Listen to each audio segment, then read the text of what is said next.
Oi, crianças! Vamos para mais uma aula. Vamos para a aula de língua portuguesa, porém, será no nosso livro de atividade de reforço, tá certo? A gente vai abrir o livro na página 56. Vamos lá? Atividade de reforço, página 56. Teremos a leitura do texto, a herança. Então, a gente vai fazer a leitura do texto, tá certo? Para responder o estudo do texto na página 57. E o título do texto que a gente vai ler é A Herança. Então, nesse texto, vocês vão ver o quanto é importante usar os sinais, tá certo? Então, o texto A Herança começa assim. Um homem rico, ele estava muito doente. Sentindo que sua hora estava chegando, pediu papel e caneta e escreveu: Deixe os meus bens à minha irmã, não a meu sobrinho. Jamais será paga a conta do padeiro, nada dou aos pobres. Mas antes de pontuar, preste atenção na pontuação. Antes de pontuar sua frase, ele morreu. Para quem o falecido deixou sua fortuna? Eram 4 concorrentes, certo? Olha as 4 formas que eles interpretaram. Começando pelo sobrinho. Então, nesse dia, todos foram chamados para decidir o impasse. O sobrinho pontuou assim: Deixo meus bens à minha irmã? Não.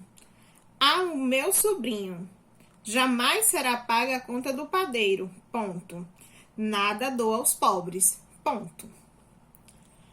Já a irmã pontuou assim: Deixo meus bens à minha irmã. Ponto. Não ao meu sobrinho. Ponto. Jamais será pago a conta do padeiro e nada dou aos pobres. Ponto. O padeiro fez a pontuação e julgou correto assim: Deixo meus bens à minha irmã? Não. Ao meu sobrinho? Jamais. Será paga a conta do padeiro e nada dou aos pobres. O representante dos pobres, com muito estudo, fez a sua versão: Deixe os meus bens à minha irmã? Não. Ao meu sobrinho? Jamais. Será paga a conta do padeiro? Dou aos pobres. Então, ele quis dizer que, resumindo a frase do homem rico, ficaria com o dinheiro com os pobres. Como não entrou em acordo, o caso foi para o tribunal e o juiz decidiu que a herança deveria ficar com os pobres. Então, aqui a gente vê 4 versões de pontuação, onde cada um pontuou as frases do homem rico de forma que lhe cabia. Então, o sobrinho quis dizer que o dinheiro não ficaria com a irmã, ficaria com ele. Já a irmã disse que o dinheiro não ficaria com o sobrinho, ficaria com ela. Nada para o sobrinho, nada para o padeiro e nada para os pobres.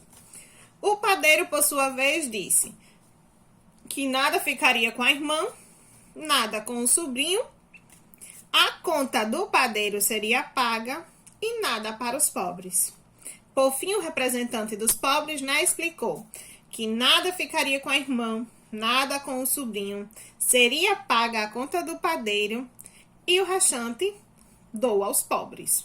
Então, por não entrar em um acordo, o juiz decidiu que a herança deveria ficar com os pobres.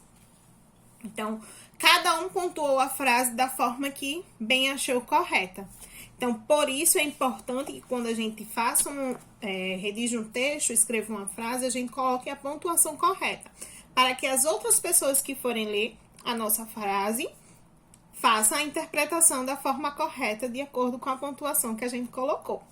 Então, vamos ao estudo do texto número 1. Para os personagens do texto, marquem a resposta correta. Então, quais eram? Filho, mãe, irmão, homem rico, padeiro e pobres.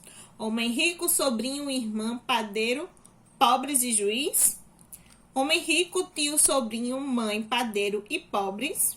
Homem rico, sobrinho, sobrinha, tio e tia, padeiro e pobres. Então, vocês vão marcar quais eram os personagens do texto, tá certo? Os personagens corretos.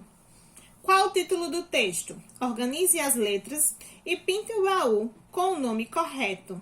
Então, você vai pintar o baú organizando o baú correto, que é o título do nosso texto, e vai organizar essas palavras que estão nos baúzinhos de forma correta e pintar somente aqui correspondente ao título do nosso texto.